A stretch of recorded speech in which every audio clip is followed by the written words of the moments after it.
Leave it to the amateurs, like Brian Williams or Katie Couric, to report the news.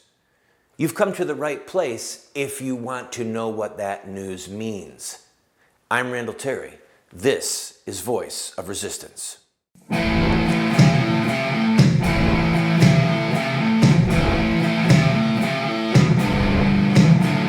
Those who forsake the law praise the wicked. Those who uphold the law resist them. Welcome to the Voice of Resistance. Here's your host, Randall Terry. What role does propaganda play in the manipulation of a people? I think that it's safe to say for any student of history that propaganda, and that may be truth, or it may be lies, or it may be a mixture of the two, but that the promotion of knowledge is critical to where a people group, a nation, a state, an area is going, what the people want, what they are demanding. As the crisis with Brian Williams and NBC's credibility continues to unfold, and I know that there's a lot of people out there that are laughing with a smug laughter, and probably it's deservedly so. I want to look at that and look at things that are happening in our country from a little bit different perspective. Perhaps you've seen the movie, I don't remember the title of it, but it was with Ben Stiller, who played a Jewish rabbi, and Edward Norton, who played a Catholic priest. I can't remember the name. Anyway, one of them was on a date. They were actually on a date with a reporter for one of the major networks. And word came in on her pager that a major Muslim leader from a major Muslim country was assassinated. And that meant that she had to rush to the network to get in the chair to read the news. And as she's getting up, Ben Stiller said, "Wow, that's incredible. Does that help the United States or hurt us? Does it help or hurt?" And she looked at him and she looked down like, "I don't even know." She said, "Okay, well, I don't ask him. I've got to hurry." She didn't know. She didn't maybe think it was her business to know. Maybe she didn't have the intellectual wherewithal to understand it. In the trivium, you have grammar, logic, and rhetoric. In biblical terms, you have knowledge, understanding, and wisdom. Knowing the facts is important, but that does not give you an understanding of what's actually happening around those facts, and it certainly doesn't guarantee that you'll have the wisdom to know what to do. So, as we watch Brian Williams, I think of this girl who said, "I don't know if it helps us or hurts us." A lot of these reporters, and I've been interviewed by many of them, they're pretty faces. They're Ken dolls. They're Ken and Barbie dolls. Not all of them. There are some good, well-read people in the media. But if you go to journalism school, if you go to Columbia, if you go to some of the journalist schools at the major universities, they're not teaching you history. They're not teaching philosophy. They're teaching about bit rates and frames per second and single shot and over-the-shoulder shot and a double shot and a two-camera shot and a three-camera shot and how to make a one-camera shot look like a two-camera shot. They're teaching often the mechanics of journalism. Yes, they'll probably have an ethics class in there about A, B, A, B, A, B, C, so that you cover both sides honestly and with integrity. But, and by the way, maybe Brian Williams didn't go to that ethics class, or maybe he just forgot what his professor told him. The point is that some of these attractive, articulate people that you see on television or who are recording news for the radio, they are just that. They're physically attractive, they're verbally articulate, and it may end there. we oftentimes mistake the ability to speak well, the ability to be a good orator, with being someone who is wise or someone whose understanding is sound. And it's simply not true. All right? That's one of the biggest lessons, in my opinion, that we can teach our children and our grandchildren. Just because someone's on television, just because they look nice or they sound intelligent, that doesn't mean that they're a good person. It doesn't mean that they have a clue what's really going on. Don't go away, I've got more to talk about.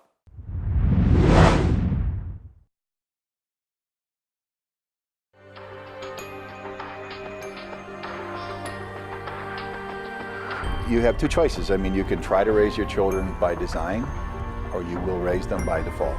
There are no perfect parents. We're going to get it wrong sometimes. If we have a plan, we've got a better chance of getting it right in the long run. There is something deep within the heart of every human being that longs for parental acceptance and approval. When does a boy become a man? Get a group of guys around and ask them that question. I don't think there's a certain age. Some men stay boys their whole life. I would say, 16, 18 years old. Wow, that's a good question. When they get bar mitzvah. Well, I think when he has a child. So I just became at 56, 56 years old. Without the power of the Holy Spirit changing us and giving us power over our sin, we can't hope to be the dads that our kids need us to be.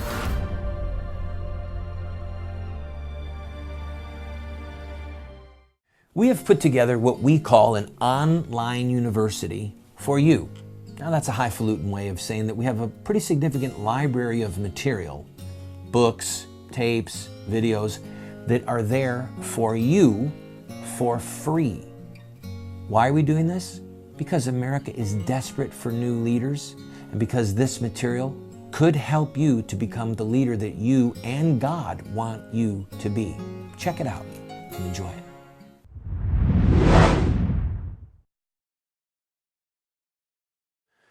When you're watching television, when you're listening to the news, remember this. Knowledge of the facts does not ensure understanding of what's going on. Knowledge of the facts does not ensure a true understanding of what's going on, and it certainly does not guarantee the wisdom to understand how to resolve a situation when necessary. Yesterday, I used a fictitious illustration involving two journalists in a concentration camp. And I was thinking last night, well, I shouldn't have done that. I should have just gone back to American history and used slavery as an illustration. If you want an entertaining, heartbreaking, on-point illustration of exactly what I'm talking about, read a book or two that has newspaper clippings that were in the South prior to the Civil War and newspaper clippings from the border states in the North, and then newspaper clippings from, say, Boston. All right? Because with the topic of slavery, you're going to have, in those newspaper clippings, journalists who are articulate, and the owners of those newspapers, because obviously we didn't have TV and radio in those days, but the owners of those newspapers were often men of stature. And if you looked at their oil painting on canvas, you'd see somebody that was handsome, had a dignified air about them, perhaps from a long lineage of slave-owning blue bloods. And you would look at them and you would look at their press and their operation, their newspaper and their distribution system and their reporters and their journalists who are writing these stories.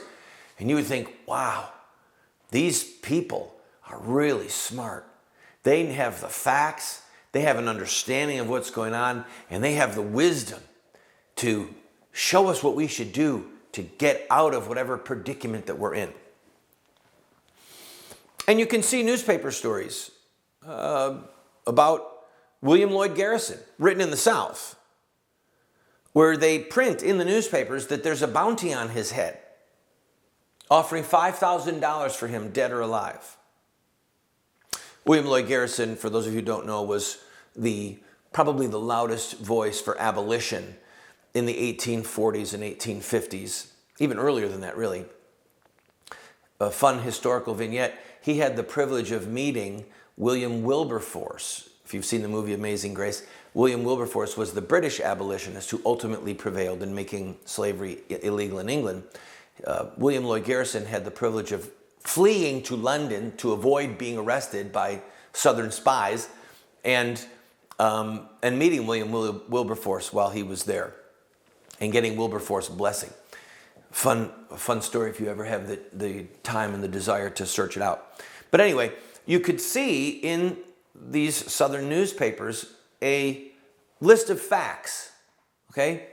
That there were slaves who wanted to be free, and that the owners of the slaves had a fear that the slaves might try to violently, with force, obtain their freedom, and that you had an agitator in the North, William Lloyd Garrison, who was printing seditious literature, calling for slaves to be freed immediately and without recompense, without money being given to the massa, and that the master, I apologize, they would have painted William Lloyd Garrison as a subversive, a dangerous threat to law and order, and that they wanted him, dead or alive, okay? In the North, you would see a very different explanation in certain newspapers about William Lloyd Garrison and other abolitionists. In fact, there was some areas of the country where you had newspapers that were abolitionist in their editorial position, and some that were maintaining of the status quo in their position. So in a geographic area, you could have two newspapers that were colliding with one another. And oh my goodness, I wish I could remember his name.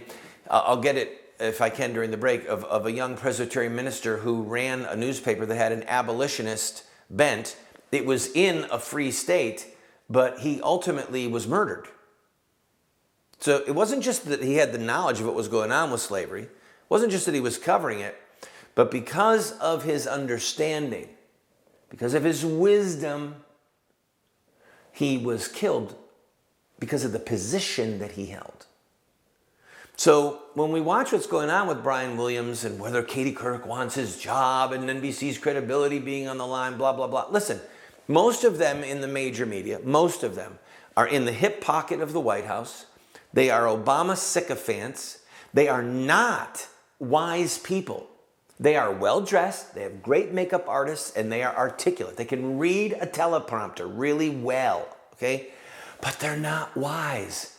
They are, biblically speaking, fools.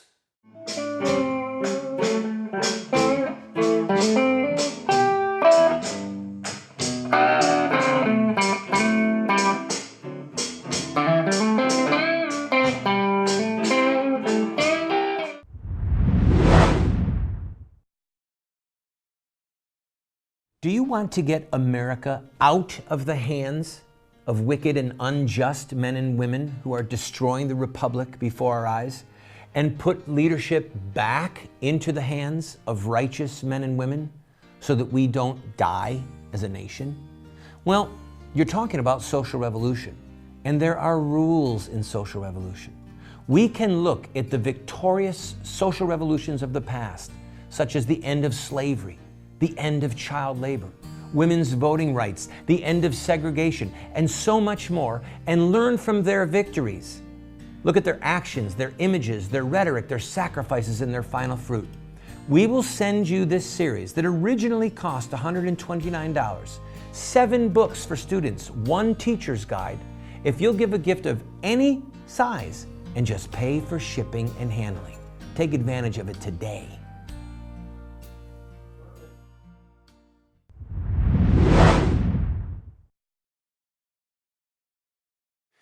Welcome back, friend.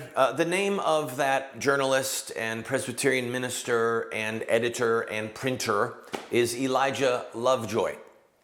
A mob actually took one of his printing presses and threw it in the river. He lived in Illinois, by the way, which was a free state, okay?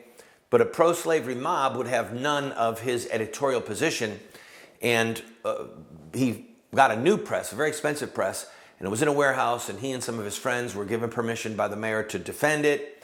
Not that they needed his permission, but anyway, they had guns, but the mob surrounded it, kept throwing fire, lit the place on fire.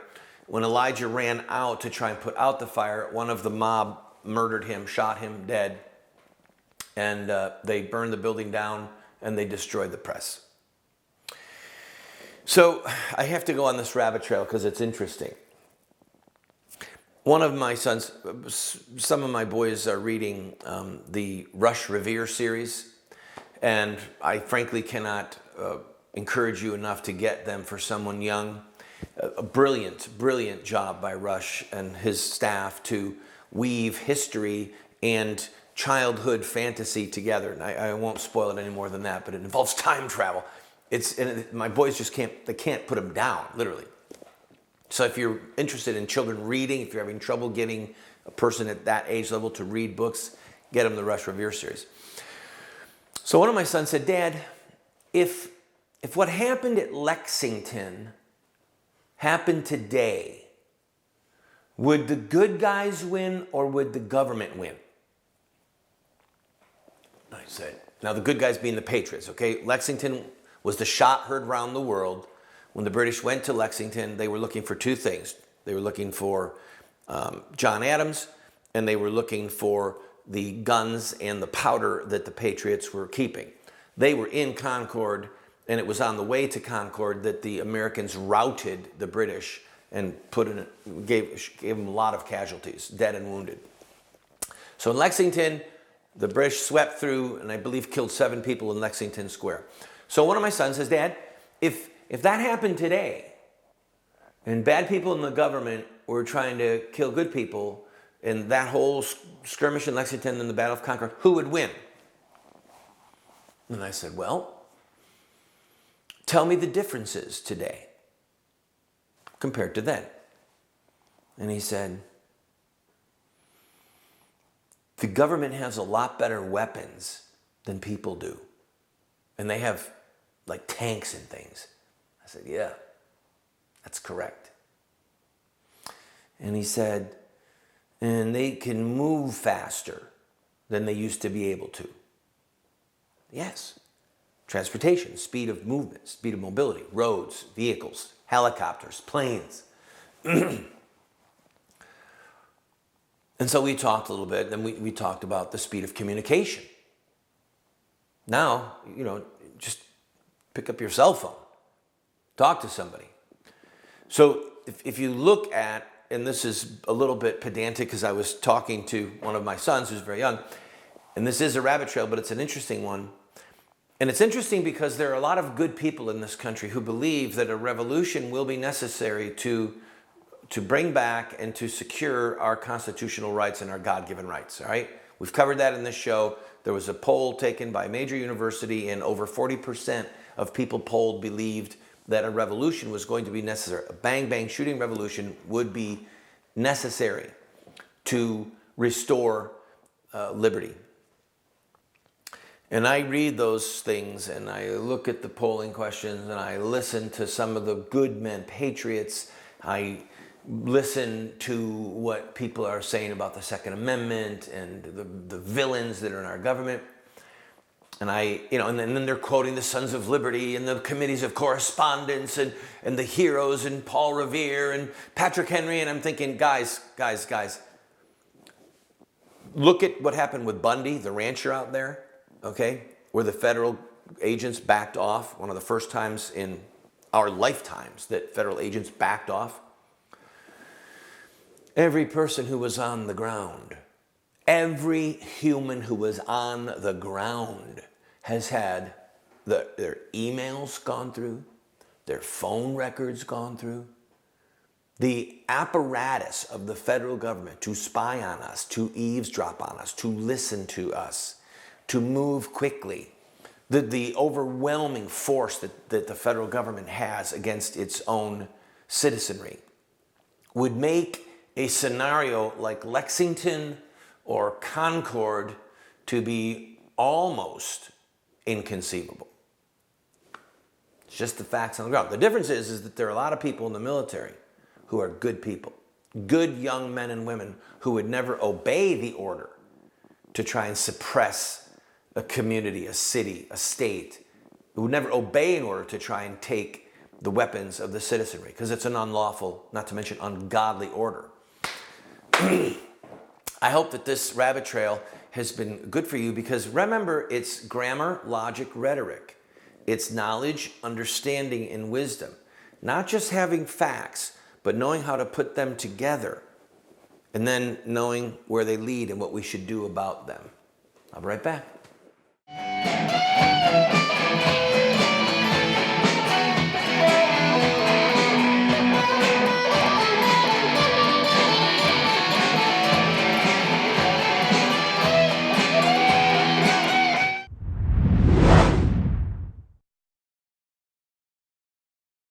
I have been a leader in the pro-life movement for 30 years.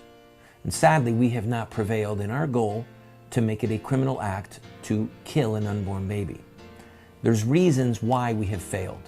I wrote this book, A Humble Plea, to Catholic bishops, to evangelical clergy, and to lay people, explaining where we went wrong and what we have to do to prevail. We've made this available as a PDF online for free. I encourage you to go and download your own copy. Why does a nice guy like me keep getting thrown in jail? I have been arrested almost 50 times and spent over a year of my life locked up in various prison facilities. And I wrote a book, many books. In fact, one of them is called Why Does a Nice Guy Like Me Keep Getting Thrown in Jail?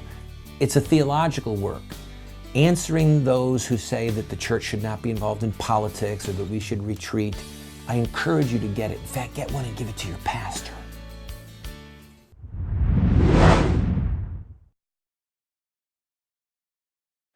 The Bible says to give honor to whom honor is due. And I want to give honor to the TV stations around the country that carry the Walk TV, the network, and that carry this program. There are some stations who carry the entire Walk network, some carry portions, some stations that carry only this show. You know who you are. But I want to encourage those of you who are watching, hold them in honor. And to the owners and to the staff and to the managers of these stations, I say thank you. And please never underestimate the role that you currently play in dispersing truth and how critical your role may be in days and weeks and months and years to come as the propaganda machine of the New York Times and the Washington Post and ABC, CBS and NBC and CNN and MSNBC. Never underestimate, please, the value of your station to disseminate truth, facts, right? Data, along with understanding and wisdom. Your stations, these stations that are carrying this show, are like the newspapers in the North. They are like the newspaper that William Lloyd Garrison printed called The Liberator. They are stations who are committed to following Jesus with the understanding that they have and to giving out Christian truth in the face of overwhelming odds, in the face of a hostile White House, in the face of a corrupt and compromised leader in the House of Representatives like John Boehner or in the Senate like Mitch McConnell. I mean, this is an uphill battle. We are, in fact, like prophets in the wilderness. We are like the lone voices in the wilderness crying out. But sooner or later, the words that we speak, the message that we have, the truth that we bear in our souls and that we promote with our hearts and lives and mouths, it will prevail because there's a God in heaven who will ensure that it prevails. Truth has within it the seeds of its own victory. Lies have within them the seeds of their own destruction. God bless you. I thank you for having this show, and everyone you need to encourage these people, thank them. And if you like this show, go to our website If you want to help us finish this studio, give me a call. Make a contribution online. We're almost there, but we're struggling. We need your help. God bless you.